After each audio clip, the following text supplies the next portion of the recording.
ನಮಸ್ಕಾರ. ಫ್ರೀಡಮ್ ಸ್ಪೆಷಲ್ಗೆ ಸ್ವಾಗತ. ನಾನು ಓಂ ಪ್ರಕಾಶ್ ನಾಯ್ಕ್. ದೇಶದಲ್ಲಿ ಗೃಹ ಮಂತ್ರಿ ಅಮಿತ್ ಶಾ ಅವರು ಒಂದೇ ಒಂದು ಹೇಳಿಕೆ ಈಗ ದೊಡ್ಡ ಕಿಚ್ಚನ್ನೇ ಹಚ್ಚಿದೆ. ಹೌದು, ನಮ್ಮ ದೇಶದಲ್ಲಿ ಸುಪ್ರೀಂ ಕೋರ್ಟ್ ಅಂದರೆ ಎಲ್ಲದಕ್ಕಿಂತ ಮೇಲ್ಮಟ್ಟದಲ್ಲಿರೋದು. ಅದನ್ನು ಯಾರೂ ಪ್ರಶ್ನೆ ಮಾಡೋಂಗಿಲ್ಲ. ಆದರೆ ಈಗ ಅಮಿತ್ ಶಾ ಅವರು ಕೊಟ್ಟಂಥ ಒಂದು ಹೇಳಿಕೆ ಸುಪ್ರೀಂ ಕೋರ್ಟಿನ ರಿಟೈರ್ಡ್ ಜಡ್ಜ್ನೇ ಪ್ರಶ್ನೆ ಮಾಡೋ ಥರ ಇದೆ. ಏನವರು ಹೇಳಿದ್ದು ಅಮಿತ್ ಶಾ ಒಂದು ಕೇರಳದ ಒಂದು ಇವೆಂಟ್ನಲ್ಲಿ ಮಾತಾಡ್ತಾ ಹೇಳಿದ್ದಾರೆ, ಸುಪ್ರೀಂ ಕೋರ್ಟ್ನ ಒಬ್ಬ ರಿಟೈರ್ಡ್ ಜಡ್ಜ್ ಅಂದರೆ ಈ ಹಿಂದೆ ಕೊಟ್ಟ ತೀರ್ಪು ನಕ್ಸಲಿಸಮ್ ಪರವಾಗಿದೆ, ನಕ್ಸಲಿಸಮ್ನ ಅವರು ಆ ಒಂದು ಜಡ್ಜ್ಮೆಂಟ್ ಮೂಲಕ ಉತ್ತೇಜನ ಕೊಟ್ಟಿದ್ದಾರೆ ಅಂತ ಹೇಳಿದ್ದಾರೆ. ಇದು ಈಗ ಇಡೀ ದೇಶದಲ್ಲಿ ಜುಡಿಷಿಯಲಿ ಒಂದು ದೊಡ್ಡ ಸಂಚಲನವನ್ನು ಸೃಷ್ಟಿ ಮಾಡಿದೆ. ಹಾಗೆಯೇ ಅಮಿತ್ ಶಾ ವಿರುದ್ಧ ರಿಟೈರ್ಡ್ ಜಡ್ಜ್ಗಳು ಅಂದರೆ ಸುಮಾರು ಜಡ್ಜ್ಗಳು ಅವ್ರ ವಿರುದ್ಧ ನಿಂತ್ಕೊಂಡ್ಬಿಟ್ಟಿದ್ದಾರೆ. ಈ ಥರ ಹೇಳಬಾರ್ದಾಗಿತ್ತು, ಈ ಥರ ಹೇಳಿ ಸರಿಯೇ ಅಲ್ಲ ಅಂತ ಇಬ್ಬರಲ್ಲ ಸುಮಾರು ಜನ ಜಡ್ಜ್ಗಳು ಒಂದು ಜಂಟಿ ಪತ್ರಕ್ಕೆ ಸಹಿ ಹಾಕಿ ಅದನ್ನು ಬಿಡುಗಡೆ ಮಾಡಿದ್ದಾವೆ. ಯಾರ್ಯಾರಿದ್ದಾರೆ ಅದರಲ್ಲಿ?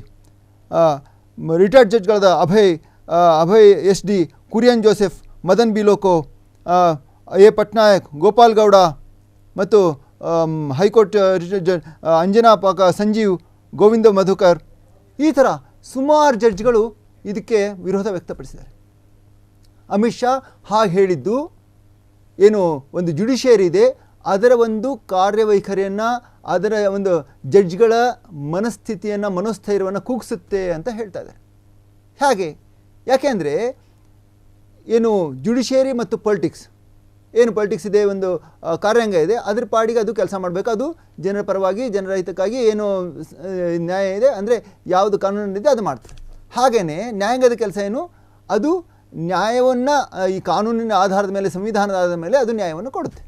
ಇದು ಎರಡು ಸಪ್ರೇಟ್ ಆದ ಅಂಗಗಳು, ಎರಡು ತಮ್ಮ ಒಂದು ಇದರಲ್ಲಿ ದಿಕ್ಕಿನಲ್ಲಿ ಕೆಲಸ ಮಾಡ್ತವೆ. ಆದರೆ ಎರಡೂ ಎಲ್ಲೋ ಒಂದು ಕಡೆ ಬಂದು ಈ ಥರ ಘರ್ಷಣೆ ಆದಾಗ ಅಲ್ಲಿ ಒಂದು ದೊಡ್ಡ ಸಂವಿಧಾನಿಕ ಬಿಕ್ಕಟ್ಟು ಸೃಷ್ಟಿಯಾಗುತ್ತೆ.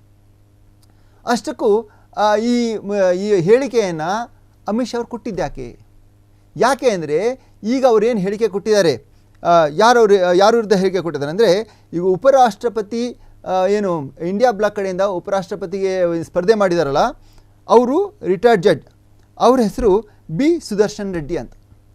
ಅವರ ವಿರುದ್ಧ ಇವರು ಈಗ ಹೇಳಿರೋದು ಅಮಿತ್ ಶಾ ಏನು, ಅವರು 2012ರಲ್ಲಿ ಈ ಥರ ಒಂದು ತೀರ್ಪು ಕೊಡಬಾರ್ದಾಗಿತ್ತು, ಈ ಥರ ಅವರು ನಕ್ಸಲಿಸಮ್ ಪರವಾಗಿ ತೀರ್ಪು ಕೊಟ್ಟಿದ್ದಾರೆ. ಹಾಗಾಗಿಯೇ 2020ವರೆಗೂ ನಾವು ಒದ್ದಾಡಬೇಕಾಯಿತು ನಕ್ಸಲಿಸಮ್ನ ನಿರ್ಮೂಲನೆ ಮಾಡೋಕ್ಕೆ.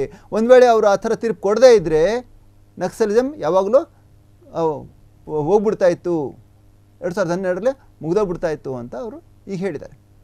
ಇದು ಈಗ ಹೇಳಿದರೆ ಔಚಿತ್ಯ ಏನು?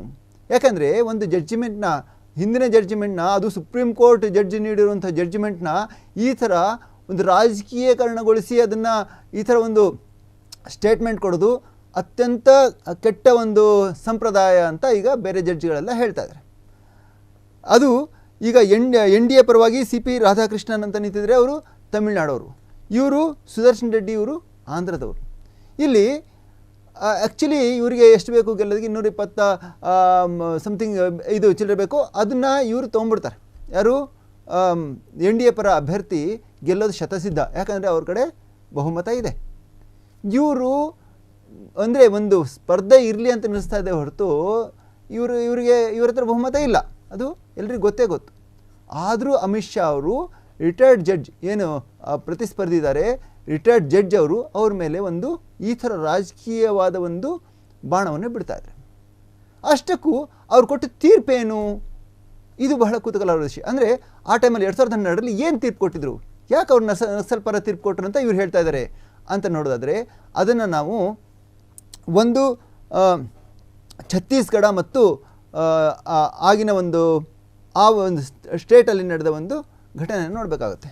ಅದು Nandini Sundar versus state of Chhattisgarh ಅನ್ನೋ ಒಂದು ಕೇಸಲ್ಲಿ ಇದನ್ನು ನೋಡ್ಬೋದು. ಇಲ್ಲಿ ಏನಾಗಿತ್ತು ಅಂತಂದರೆ, ಆಗ ಛತ್ತೀಸ್ಗಢದಲ್ಲಿ ನಕ್ಸಲ್ ಮೂವ್ಮೆಂಟ್ ಜಾಸ್ತಿ ಇತ್ತು. ಸರ್ಕಾರ ಏನು ಮಾಡ್ತು, ಛತ್ತೀಸ್ಗಢ ಸರ್ಕಾರ ಅಲ್ಲಿ ಆ ಒಂದು ಮೂಮೆಂಟ್ನ ತಡೆಯೋಕ್ಕೆ, ಅಂದರೆ ನಕ್ಸಲ್ನ ನಿಗ್ರಹ ಮಾಡೋಕ್ಕೆ ಅಲ್ಲಿನ ಬುಡಕಟ್ಟು ಜನರನ್ನೇ ಆರಿಸ್ಕೊಂಡು, ಅವರು ಯಾವುದೇ ಇಲ್ಲಿ ಒಂದು ಅರ್ಥ ಮಾಡ್ಕೊಳ್ಳಿ, ಅವರು ಯಾವುದೇ ಒಂದು ಇದ್ರ ಮೇಲೆಲ್ಲ ಮೆರಿಟ್ ಮೇಲೆ ಅಥವಾ ಓದಿ ಪಾಸಾಗಿ ಆ ಥರ ಅಲ್ಲ. ಸುಮ್ಮನೆ ಅವ್ರಿಗೆ ಇಷ್ಟ ಆದವ್ರನ್ನ, ಅಂದರೆ ಆ ಒಂದು ಹಳ್ಳಿಯಲ್ಲಿರೋನ ಯೂಸ್ನ ತೊಗೊಂಡು ಅವ್ರನ್ನ ಸ್ಪೆಷಲ್ ಆಫೀಸರ್ಸ್ ಅಂತ ಅವ್ರಿಗೆ ಒಂದು ಅಧಿಕಾರ ಕೊಟ್ಬಿಟ್ರು. ಸ್ಪೆಷಲ್ ಪೊಲೀಸ್ ಆಫೀಸರ್ಸ್ ಇಷ್ಟ. ಸೊ ಅವ್ರೇನು ಮಾಡಿದ್ರು, ನೀವು ನೋಡಿ, ನೀವು ಸ್ಪೆಷಲ್ ಪೊಲೀಸ್ ಆಫೀಸರ್ಸ್, ನಿಮಗೆ ಇಲ್ಲಿ ಗೊತ್ತು ಇಲ್ಲ ಯಾರು ನಕ್ಸಲ್ ಇದ್ದಾರಂತ, ಹೊಡೆದಾಕಿ ಅಂತ ಒಂದು ಅವ್ರಿಗೆ ಪವರ್ ಕೊಟ್ಬಿಟ್ರು. ಸೊ ಅದು ಮಾಯೋಸ್ ಅಂತ ಹೇಳ್ತಾರೆ ಅವ್ರಿಗೆ, ಅವು ಏನು ನಕ್ಸಲ್ಸ್. ಸೊ ಇವರೇನು ಮಾಡಿದರು, ಅದೇನಾಯಿತು, ಇದು ನಕ್ಸಲಿಸಮ್ನ ಅಂತ್ಯ ಮಾಡುತ್ತೆ ಅಂತ BJP ಸರ್ಕಾರ ಅಂದ್ಕೊಂಡಿತ್ತು. ಆದರೆ ಏನಾಯಿತು, ಅದಕ್ಕೂ ಉಲ್ಟಾ ಆಯಿತು. ಉಲ್ಟಾ ಆಗಿ ಅವರೇನು ಸ್ಪೆಷಲ್ ಒಂದು ಅಧಿಕಾರ ಕೊಟ್ಟಿದ್ದರು ಈ ಒಂದು ಬುಡಕಟ್ಟು ಜನರು, ಯುವಕರು, ಅವರು ಇಡೀ ಹಳ್ಳಿನ ಸುಟ್ಟಾಕ್ಬಿಟ್ರು. ಎಷ್ಟೋ ಇನ್ನೋಸೆಂಟ್ ಬುಡಕಟ್ಟು ಜನರು ಸತ್ತೋಗ್ಬಿಟ್ರು, ನೂರಾರು ಜನರು ಇನ್ನೋಸೆಂಟ್ ಜನರು ಸತ್ತೋಗ್ಬಿಟ್ರು. ಆಗ ಇದು ಸುಪ್ರೀಂ ಕೋರ್ಟ್ ಮುಂದೆ ಬಂತು. ಸುಪ್ರೀಂ ಕೋರ್ಟ್ ಮುಂದೆ ಬಂದಾಗ ಸುಪ್ರೀಂ ಕೋರ್ಟ್ ಹೇಳ್ತು, ಇದು ಅಸಂವಿಧಾನಿಕ. ಈ ಥರ ನೀವು ಯಾವುದೇ ಒಂದು ಸರ್ಕಾರಿ ಒಂದು ಇದಿಲ್ಲದೆ, ಯಾವುದೇ ಒಂದು ಅದಕ್ಕೆ ಒಂದು ಗೈಡ್ಲೈನ್ ಇಲ್ಲದೆ ಸುಮ್ಮನೆ ಯಾರ್ಯಾರೋ ನೀವು ಆ ಥರ ಒಂದು ಸ್ಪೆಷಲ್ ಆಫೀಸರ್, ಪೊಲೀಸ್ ಆಫೀಸರ್ ಅಂತ ನಿಯುಕ್ತಿ ಮಾಡೋಂಗಿಲ್ಲ ಮತ್ತು ಅವರಿಗೆ ಆ ಪವರ್ ಕೊಡೋಂಗಿಲ್ಲ. ಇದು ಅಸಂವಿಧಾನಿಕ, ಹಾಗಾಗಿ ಅದನ್ನು ರದ್ದು ಮಾಡಬೇಕು ಅಂತ ಹೇಳಿದ್ರು. ಸೊ ಈ ಥರ ಹೇಳಿದ್ರಿಂದ ಅದು ಆ ಒಂದು ಕಾನೂನು ಹಿಂದೆ ಆಯಿತು. ಇದನ್ನೇ ಈಗ ಯಾರು ಅಮಿತ್ ಶಾ ಕ್ವಶನ್ ಮಾಡ್ತಾ ಇರೋದು. ಅಂದರೆ ಆ ಥರ ಅವರು ತೀರ್ಪು ಕೊಟ್ಟಿದ್ದರಿಂದಲೇ ಅವತ್ತು 2012ರಲ್ಲಿ ತೀರ್ಪು ಕೊಟ್ಟಿದ್ದರಿಂದ 2020ವರೆಗೂ ನಾವು ನಕ್ಸಲಿಸಮ್ನ ಒಂದು ಅಲ್ಲಿ ನಿಗ್ರಹ ಮಾಡೋಕ್ಕೆ ಕಾಯಬೇಕಾಯಿತು. ಇಲ್ಲದ್ರೆ 2012ರಲ್ಲೇ ನಕ್ಸಲಿಸಮ್ ಹೊರಟೋಗ್ತಿತ್ತು ಅಂತ ಅಮಿತ್ ಶಾ ಹೇಳ್ತಾರೆ. ಆದರೆ ಈ ಥರ ಸುಪ್ರೀಂ ಕೋರ್ಟ್ನ ಜಡ್ಜ್ಮೆಂಟ್ನೇ ಈಗ, ಅಂದರೆ ಹಿಂದಿನ ಜಡ್ಜ್ಮೆಂಟ್ನ ಈ ಥರ ಈಗ ಕ್ವಶನ್ ಮಾಡ್ತಾ ಹೋದರೆ ಅದು ಈಗಿನ ಜಡ್ಜ್ಗಳ ಮೇಲೂ ಮನಸ್ಸಿನ ಮೇಲೆ ಪರಿಣಾಮ ಬೀರುತ್ತೆ. ಅಂದರೆ ಈಗ ನಾವು ಕೊಟ್ಟು ತೀರ್ಪು ಮುಂದೆ ಯಾವತ್ತಾದರೂ ನಮ್ಮ ಮೇಲೆ ಒಂದು ಅದು ಈ ಥರ ಹೇಳಿಕೆ ಬರ್ಬೋದು, ಈ ಥರ ವಿಶ್ವಾಸ್ಬೋದು, ಈ ಥರ ಅದನ್ನು ರಾಜಕೀಯಕೊಂಡು ಹೇಳಿದ್ರೆ ನಾವೇನು ಮಾಡೋದಪ್ಪ, ಯಾಕೆ ತೀರ್ಪು ಕೊಡುವಾಗ ಅವಾಗ ಅವ್ರ ಮನಸ್ಸಲ್ಲಿ ಯಾವ ಥರ ತೀರ್ಪು ಕೊಡೋದೇನು ಅಂತ ಅವ್ರಿಗೆ ಒಂಥರ ಭಯ ಹುಟ್ಟುತ್ತೆ. ಈ ಒಂದು ಭಯವನ್ನು ಹುಟ್ಟಾಕ್ತಿರೋದಾರು ಗೃಹ ಮಂತ್ರಿ ಅಮಿತ್ ಶಾ. ಹಾಗಾಗಿನೇ ರಿಟೈರ್ಡ್ ಜಡ್ಜ್, ಫೇಮಸ್ ರಿಟೈರ್ಡ್ ಜಡ್ಜ್ಗಳು, ಸುಮಾರು ದೊಡ್ಡ ದೊಡ್ಡ ವಕೀಲರುಗಳೆಲ್ಲ ಅಮಿತ್ ಶಾ ಈ ಥರ ಹೇಳಿದ್ದು ದುರದೃಷ್ಟಕರ, ಈ ಥರ ಅವ್ರು ಹೇಳಲೇಬಾರ್ದಾಗಿತ್ತು, ಇದನ್ನು ಅವರು ಈ ಹೇಳಿಕೆಯನ್ನು ವಾಪಸ್ ತಗೋಬೇಕು ಅಂತ ಹೇಳ್ತಾ ಇದ್ದಾರೆ. ಇಡೀ ದೇಶದಲ್ಲಿ ಇದೊಂದು ದೊಡ್ಡ ಒಂದು ಕಿಚ್ಚನ್ನು ಹಚ್ಚಿದೆ. ಈ ಅಮಿತ್ ಶಾ ಅವರು ನಮ್ಮ ದೇಶದ ಗೃಹ ಮಂತ್ರಿ. ಈ ಥರ ಒಬ್ಬ ಗೃಹ ಮಂತ್ರಿ ಆಗಿರೋ ಒಬ್ಬ ವ್ಯಕ್ತಿ ಈ ರೀತಿ ಒಬ್ಬ ರಿಟೈರ್ಡ್ ಜಡ್ಜ್, ಅಂದರೆ ಜಡ್ಜಿ ಆ ಸಮಯದಲ್ಲಿ ನೀಡಿದ ಒಂದು ತೀರ್ಪನ್ನು ಈಗ ಪ್ರಶ್ನೆ ಮಾಡ್ಬೋದಾ? ನಿಮಗೇನು ಅನಿಸುತ್ತೆ? ಕಾಮೆಂಟ್ ಮಾಡಿ ಹೇಳಿ. ನೋಡ್ತಾ ಇರಿ ಫ್ರೀಡಮ್ ಟಿವಿ, ಇದು ಜನಸಾಮಾನ್ಯರ ಶಕ್ತಿ.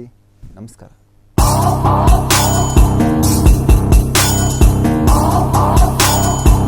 ಕ್ಷಣ ಕ್ಷಣದ ಸುದ್ದಿಗಳಿಗಾಗಿ ಫ್ರೀಡಮ್ ಟಿವಿ ಸಬ್ಸ್ಕ್ರೈಬ್ ಮಾಡಿ, ಲೈಕ್ ಮಾಡಿ ಹಾಗೂ ಫಾಲೋ ಮಾಡಿ. ಹೊಸ ಸುದ್ದಿಗಳ ನೋಟಿಫಿಕೇಶನ್ಗಾಗಿ ಬೆಲ್ ಐಕಾನ್ ಮೇಲೆ ಕ್ಲಿಕ್ ಮಾಡಿ.